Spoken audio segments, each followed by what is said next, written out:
गुजरात का हमीर जाडेजा अपनी ससुराल अमरकोट सिंध आया हुआ था। उसका विवाह अमरकोट के राणा विसलदे सोढ़ा की पुत्री से हुआ था।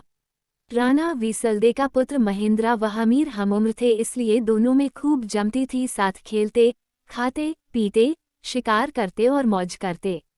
एक दिन दोनों शिकार करते समय एक हिरन का पीछा करते करते दूर लोद्रवा राज्य की काक नदी के पास आ पहुंचे। उनका शिकार हिरन अपनी जान बचाने काक नदी में कूद गया। दोनों ने ये सोच कि बेचारे हिरन ने जल में जल शरण ली है, अब उसे क्या मारना।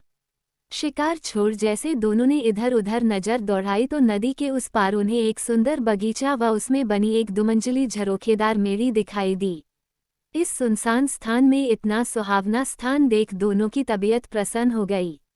अपने घोड़े नदी में उतार दोनों ने नदी पार कर बागीचे में प्रवेश किया। इस वीरानी जगह पर इतना सुंदर बाग देख दोनों आश्चर्यचकित थे कि अपने डॉस में ऐसा नखलिस्तान, क्योंकि अभी तक तो दोनों ने ऐसे नखलिस्तानों के बारे में सौदागरों से ही चर्चाएं सुनी थी।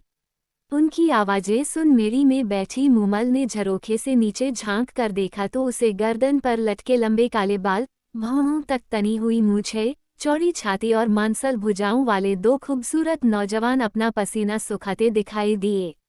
मूमल ने तुरंत अपनी दासी को बुलाकर कर कहा, नीचे जा, नौकरों से कह इन सरदारों के घोड़े पकड़े व इनके रहने खाने का इंतजाम करे। दोनों किसी अच्छे राजपूत घर के लगते हैं, शायद रास्ता भूल गए हैं, इनकी अच्छी खातिर करा।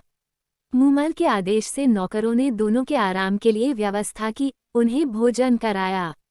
तभी मूमल की एक सहेली ने आकर दोनों का परिचय पूछा। हमीर ने अपना व महेंद्रा का परिचय दिया और पूछा कि तुम किसकी सहेली हो, ये सुंदर बाग व झरोखेदार मेरी किसकी की है, और हम किस सुलक्षिनी के मेहमान हैं। मूमल की सहेली कहने लगी, क्या आपने मूमल का नाम नहीं सुना, उसकी चर्चा नहीं सुनी। मूमल जो जगप्यारी मूमल के नाम से पूरे माड़ जैसलमेर देश में प्रख्यात है, जिसके रूप से यह सारा प्रदेश महक रहा है, जिसके गुणों का बखान ये काक नदी कल कल कर गा रही है। ये झरोखेदार मेरी और सुंदर बाग उसी मूमल का है जो अपनी सहेलियों के साथ यहाँ अकेली ही रहती है। कहकर सहेली चली गई। तभी भोजन का जूठा थाल उठाने आया नाई बताने लगा, सरदारों आप मूमल के बारे में क्या पूछते हो, उसके रूप और गुणों का तो कोई पार ही नहीं। वह शीशे में अपना रूप देखती है तो शीशा टूट जाता है, श्रृंगार कर बाग में आती है, चांद शर्माकर बादलों में छिप जाता है। उसकी मेड़ी की दीवारों पर कपूर और कस्तूरी का लेप किया हुआ है, रोज ओखलियों में कस्तूरी कुटी जाती है, मन मन दूध से वह रोज स्नान करती है, शरीर पर चंदन का लेप कराती है। मूमल तो इस दुनिया से अलग है, भगवान ने वैसी दूसरी नहीं बनाई। कहते कहते नाई बताने लगा, अखन कुंवारी मूमल पुरुषों से दूर अपने ही राग रंग में डूबी रहती है।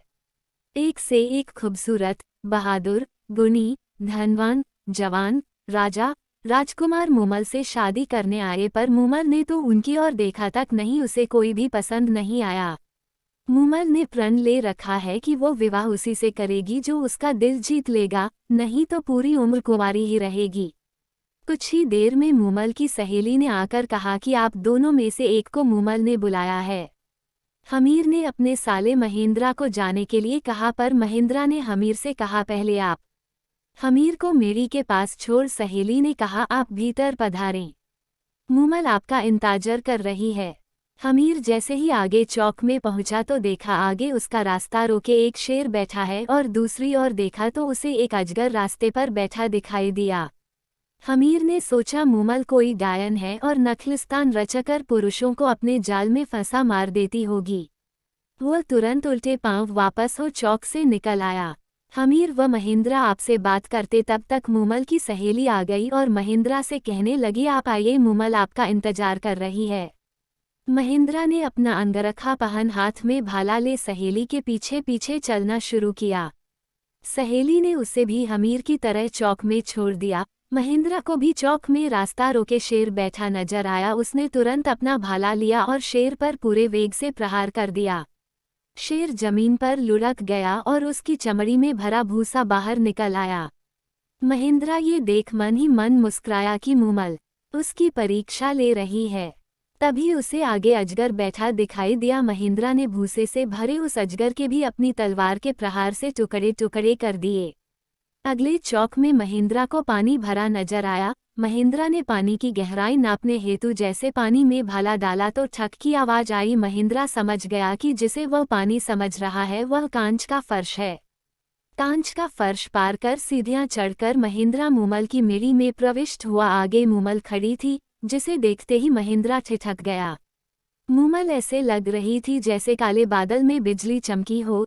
एड़ी तक लंबे काले बाल मानो काली नागिन सिर से जमीन पर लौट रही हों। चंपे की डाल जैसी कलाइयां, बड़ी बड़ी सुंदर आंखें, ऐसे लग रही थी जैसे मद भरे प्याले हो। तपे हुए कुंदन जैसा बदन का रंग, वक्ष जैसे किसी सांचे में ढाले गए हों, पेट जैसे पीपल का पत्ता, अंग अंग जैसे उफन रहा हो। मूमल का ये रूप देखकर महेंद्र के मुंह से अनायास ही निकल पड़ा, न किसी मंदिर में ऐसी मूर्ति होगी और न किसी राजा के रणवास में ऐसा रूप होगा। महेंद्र तो मूमल को ठगा सा देखता ही रहा। उसकी नजरें मूमल के चेहरे को एकटक देखते जा रही थी, दूसरी और मूमल मन में कह रही थी, क्या तेज है इस नौजवान के चेहरे पर, और नयन तो नयन क्या खंजर है।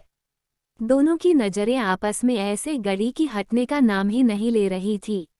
आखिर मूमल ने नजरें नीचे कर महेंद्र का स्वागत किया। दोनों ने खूब बातें की। बातों ही बातों में दोनों एक दूसरे को कब दिल दे बैठे पता ही न चला, और न ही पता चला कि कब रात खत्म हो गई और कब सुबह का सूरज निकल आया। उधर हमीर को महेंद्र के साथ कोई अनहोनी ना हो जाए सोचकर नींद ही नहीं आई। सुबह होते ही उसने नाई के साथ संदेशा भेज महेंद्र को बुलवाया और चलने को कहा। महेंद्र का मूमल को छोड़कर वापस चलने का मन तो नहीं था, पर मूमल से यह कह, मैं फिर आऊंगा मूमल, बार बार आकर तुमसे मिलूंगा। दोनों वहां से चल दिए। हमीर गुजरात अपने वतन रवाना हुआ और महेंद्र अपने राज्य अमरकोट। मूमल से वापस आकर मिलने का वायदा कर महेंद्र अमरकोट के लिए रवाना तो हो गया, पर पूरे रास्ते उसे मूमल के अलावा कुछ और दिखाई ही नहीं दे रहा था। वह तो सिर्फ यही गुनगुनाता चला जा रहा था, महारी माधेची ए मूमल, हालेनी अमराने देश, मेरी मांध देश की मूमल, आओ मेरे साथ अमरकोट चलो। महेंद्र अमरकोट पहुंच वहां उसका दिन तो किसी तरह कट जाता, पर शाम होते ही उसे मूमल ही मूमल नजर आने लगती। वह जितना अपने मन को समझाने की कोशिश करता उतनी ही मूमल की यादें और बढ़ जाती। वह तो यही सोचता कि कैसे लोद्रवे पहुंचकर मूमल से मिला जाए। आखिर उसे सुझा कि अपने ऊँटों के टोले में ऐसा ऊँट खोजा जाए जो रातों रात लोद्रवे जाकर सुबह होते ही वापस अमरकोट आ सके। उसने अपने रायका रामू ऊँट चराने वाले को बुलाकर पूछा तो रामू रायका ने बताया कि उसके टोले में एक चीतल नाम का ऊँट है जो बहुत तेज दौड़ता है और वो उसे आसानी से रात को लोद्रवे ले जाकर वापस सुबह होने से पहले ला सकता है। फिर क्या था, रामू रायका रोज शाम को चीतल ऊँट को सजाकर महेंद्र के पास ले आता और महेंद्र चीतल पर सवार हो एडलगा लोद्रवा मूमल के पास जा पहुंचता। तीसरे प्रहार महेंद्र फिर चीतल पर चढ़ता और सुबह होने से पहले अमरकोट आ पहुंचता। महेंद्र विवाहित था, उसके 7 पत्नियां थीं।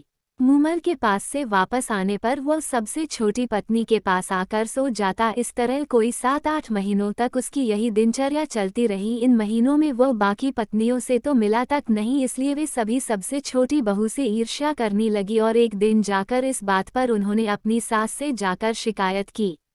सास ने छोटी बहू को समझाया कि बाकी पत्नियों को भी महेंद्र ब्याह कर लाया है, उनका भी उस पर हक बनता है, इसलिए महेंद्र को उनके पास जाने से मत रोका कर। तब महेंद्र की छोटी पत्नी ने अपनी सास को बताया कि महेंद्र तो उसके पास रोज सुबह होने से पहले आता है और आते ही सो जाता है। उसे भी उससे बात किए कोई 7-8 महीने हो गए। वो कब कहाँ जाते हैं, कैसे जाते हैं, क्यों जाते हैं, मुझे कुछ भी मालूम नहीं। छोटी बहू की बातें सुन महेंद्र की मां को शक हुआ और उसने यह बात अपनी पति राणा विसलदे को बताई। चतुर विसलदे ने छोटी बहू से पूछा कि जब महेंद्र आता है तो उसमें क्या कुछ खास नजर आता है।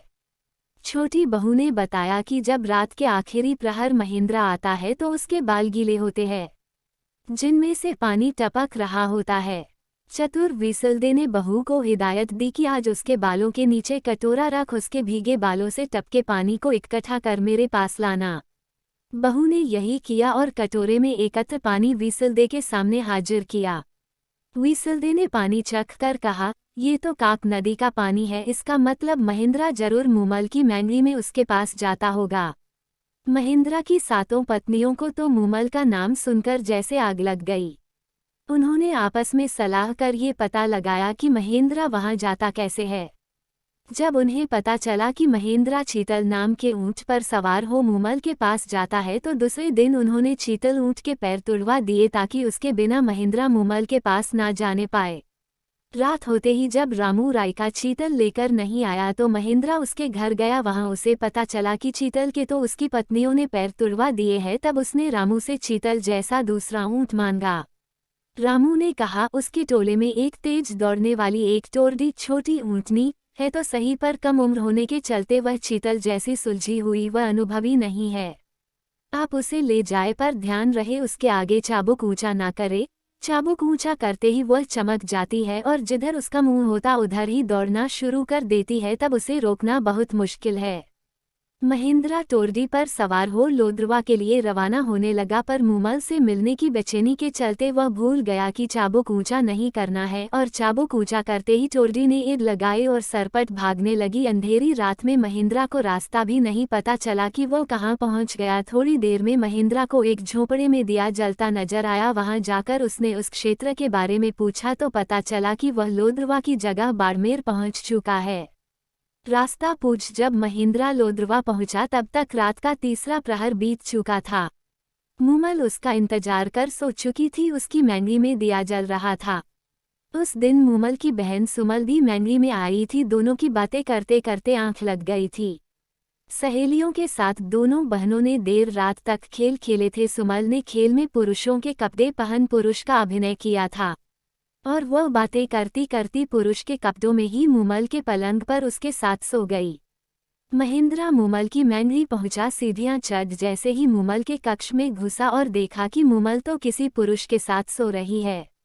ये दृश्य देखते ही महेंद्रा को तो लगा जैसे उसे एक साथ हजारों बिच्छुओं ने काट खाया हो। उसके हाथ में पकड़ा चाबुक वही गिर पड़ा और वह जिन पैरों से आया था उन्हीं से चुपचाप बिना किसी को कुछ कहे वापस अमरकोट लौट आया। वो मन ही मन सोचता रहा कि जिस मूमल के लिए मैं प्राण तक न्यौछावर करने के लिए तैयार था वह मूमल ऐसी निकली।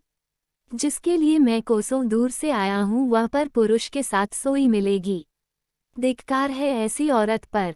सुबह आंख खुलते ही मूमल की नज़र जैसे महेंद्रा के हाथ से छूटे चाबुक पर पड़ी। वो समझ गई कि महेंद्रा आया था पर शायद किसी बात से नाराज होकर चला गया। उसके दिमाग में कई कल्पनाएं आती रही। कई दिनों तक मूमल महेंद्रा का इंतजार करती रही कि वो आएगा और जब आएगा तो सारी गलतफहमियां दूर हो जाएंगी। पर महेंद्रा नहीं आया। मूमल उसके वियोग में फीकी पड़ गई। उसने श्रृंगार करना छोड़ दिया, खाना पीना भी छोड़ दिया। उसकी कंचन जैसी काया काली पड़ने लगी।